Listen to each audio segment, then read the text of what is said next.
यवतमाळ जिल्ह्यातील आर्णी शहरात दिवसाढवळ्या शेतकऱ्यांची 1.5 लाख रुपयाची रोख रक्कम लंपास करण्यात आल्याची घटना समोर आली आहे। पीक कर्ज भरण्यासाठी आलेल्या शेतकऱ्याला अज्ञात चोरट्यांनी लक्ष्य केल्याने परिसरात खळबळ उडाली। ही संपूर्ण घटना सीसीटीव्ही कॅमेऱ्यात कैद झाली आहे। सायखेडा येथील शेतकरी नामदेव शिंदे यांनी आर्णी येथे बँक ऑफ इंडिया शाखेतून 1,50,000 रुपये काढले होते। त्यानंतर ते सोसायटीचे पीक कर्ज भरण्यासाठी कार्यालयाकडे जात असताना दुचाकीवर आलेल्या 2 अज्ञात इसमांनी त्यांच्या हातातील पैशाची पिशवी हिसकावून पळ काढलाय। घटनेनंतर पोलिसांनी परिसरातील सीसीटीव्ही फुटेज तपासण्यास सुरू केली। आरोपींचा शोध सुरू आहे। तर या प्रकारामुळे शेतकरी आणि नागरिकांमध्ये भीतीचं वातावरण निर्माण झालंय। रत्नागिरी शहरातील चर्मालय ते कोकण नगर मार्गावरील बहुचर्चित अतिक्रमण हटाव मोहिमेला अखेर सुरुवात करण्यात आली आहे। नगरपालिकेच्या पथकाने बुधवारी सकाळपासून जेसीबीच्या सहाय्याने परिसरात अनधिकृत दुकाने आणि बांधकामावर धडक कार्यवाही सुरू केली। यावेळी अनेक बांधकामे जमीनदोस्त करण्यात आली आहे। तर चर्मालय ते कोकण नगर हा शहरातील अत्यंत वर्दळीचा मार्ग मानला जातोय। मात्र रस्त्याच्या दुतर्फा वाढलेल्या अतिक्रमणामुळे वाहतूक कोंडी तसेच विकास कामांमध्ये अडथळे निर्माण होत होते। रस्ता रुंदीकरणासह शहरांसाठी महत्त्वाच्या असलेल्या 11 केव्ही भूमिगत उच्च दाब विद्युत वाहिनीच्या कामालाही याचा फटका बसत होता। प्रशासनाकडून वारंवार सूचना देऊनही संबंधितांनी अतिक्रमण न हटवल्याने अखेर ही कार्यवाही करण्यात आल्याचं सांगण्यात आले। दरम्यान या मोहिमेमुळे आता भूमिगत विद्युत वाहिनीचं काम आणि रस्ता रुंदीकरणाच्या प्रक्रिया वेगाने पूर्ण होण्यासाठी मार्ग मोकळा झालाय। यवतमाळ जिल्ह्यातील केळापूर तालुक्यातील अंधारवाडी या छोट्याशा आदिवासी बहुल गावाने मधमाशी पालनाच्या माध्यमातून रोजगार आणि स्वावलंबनाचा नवा आदर्श निर्माण केलाय।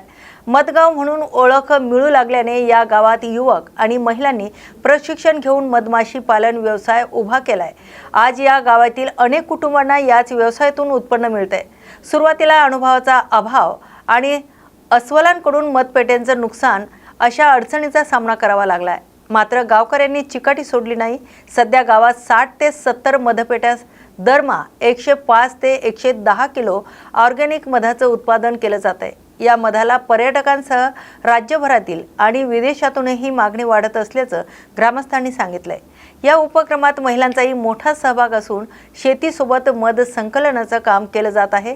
तर शासकीय योजनांमधून प्रशिक्षण आणि मधपेट्याचं वाटप झाल्याने गावातील 25 कुटुंबांना रोजगाराची संधी निर्माण झाली आहे। आवश्यक सुविधा आणि अधिक मधपेटा उपलब्ध झाल्यास हा व्यवसाय आणखी विस्तारेल अशी अपेक्षा ग्रामस्थांनी व्यक्त केली आहे। आधी तर आम्हाला म्हणजे मधमाशाबद्दल ट्रेनिंग दिल्या गेल्या।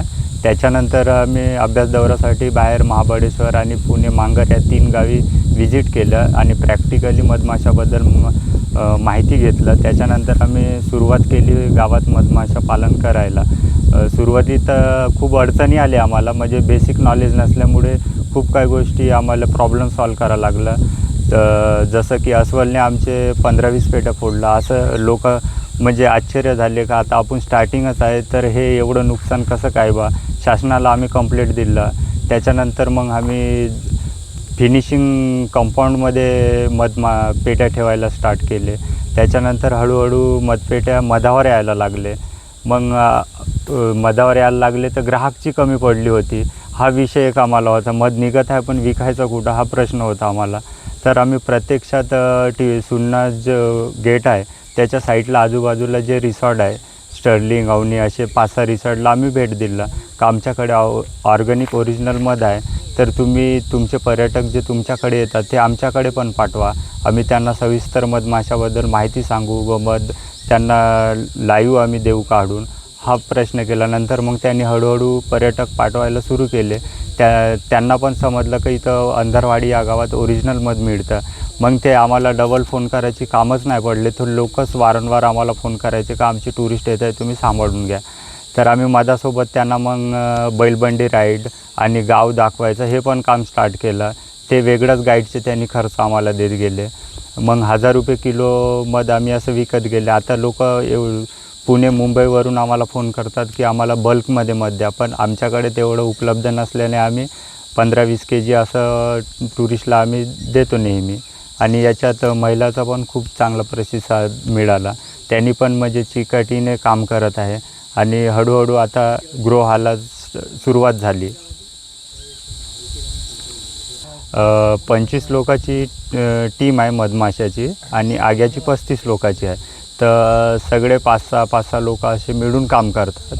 आणि मधमाशामुळे आमची आर्थिक परिस्थिती थोडं चांगली झाली. आणि आम्हाला आधी तर कोणी ओळखत नव्हते जास्त. आज आम्हाला मुंबई अमेरिकापर्यंत ओळख या मधमाशामुळेच मिळाली म्हटलं तरी चालते. 6 महिन्यात नाही म्हटलं तरी पुऱ्या टीमला 2-2.5 लाखपर्यंत इन्कम होत आहे.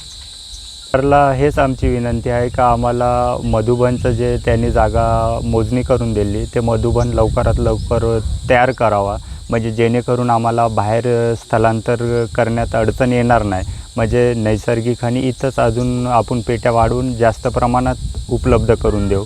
आणि जे येणारा पर्यटक आहे त्याला पण बघायला छान वाटते. मधुबनमध्ये एवढे सारे पेट्या आहे आणि दिसायला पण छान दिसते.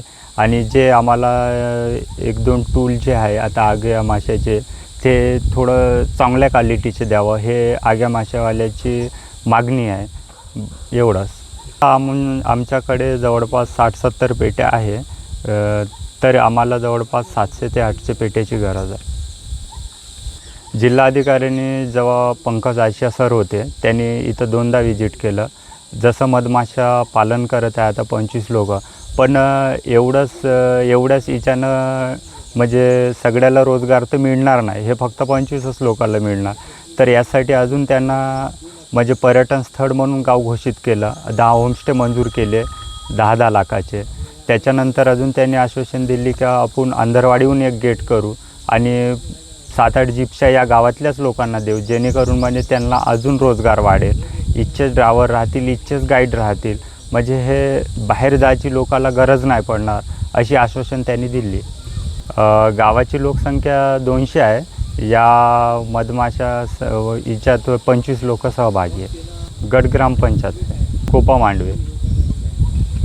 अमरदीप तोडसा. आमचं गाव मधाचे गाव अंधारवाडी, म्हणजे आम्ही आधी अंधारवाडीच म्हणत होतो, पण आता मधाचं गाव झालं तेव्हापासून आम्ही मधाचे गाव अंधारवाडी म्हणतो. आमचं गट ग्रामपंचायत आहे कोपा मांडवी आणि कोबईपोळ आणि अंधारवाडी मिळून गट ग्रामपंचायत आहे.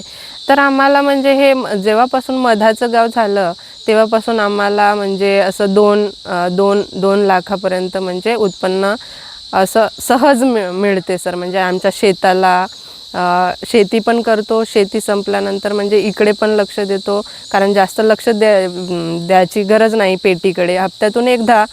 तर मग आम्ही असा जोडधंदा म्हणून आम्हाला हे चांगलं आहे. हां, आम्हाला शासनाकडून हीच अपेक्षा आहे की आम्हाला म्हणजे मध पेटी ठेवण्यासाठी आम्हाला सांगितले होते की मधुबन आम्ही तुम्हाला बनवून देऊ, पण अजूनपर्यंत झालेलं नाही आहे सर. तर मधुबन जर झालं तर आम्हाला खूप चांगलं होईल आणि गावाची थोडंसं स्वच्छता. हां, आम्ही आता आमच्या गावात आम्ही मध कुठं विकायला नाही येत सर. म्हणजे आमचं गाव आहे इथं शुद्ध आणि चांगलं मध मिळते म्हणून त्यांनी स्वतः येते सर आणि मध घेऊन जाते. म्हणजे आग्याचं मध जे आहे ते 800 रुपयाचं आहे आणि सातेरीचं मध जे आहे ते सातेरीचं रुपये आहे आणि जे ते छोटा फुलोरा नाही का छोटा मध ते आहे 1200 रुपये.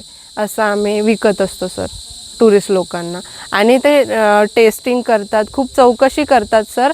ते काही पण केलं तरी आमचं अजून काहीही निघालेलं नाही आहे, कारण आमच्या गावात जे आहे ते शुद्ध आणि चांगलं आम्ही देतो. म्हणून आमच्या गावात दुरून मुंबई, दिल्ली, इकडे तेलंगणातील खूप येऊन आजपर्यंत घेऊन गेले सर. काय नाव आहे तुमचं? माझं नाव सर अश्विनी अक्षय तोडसा.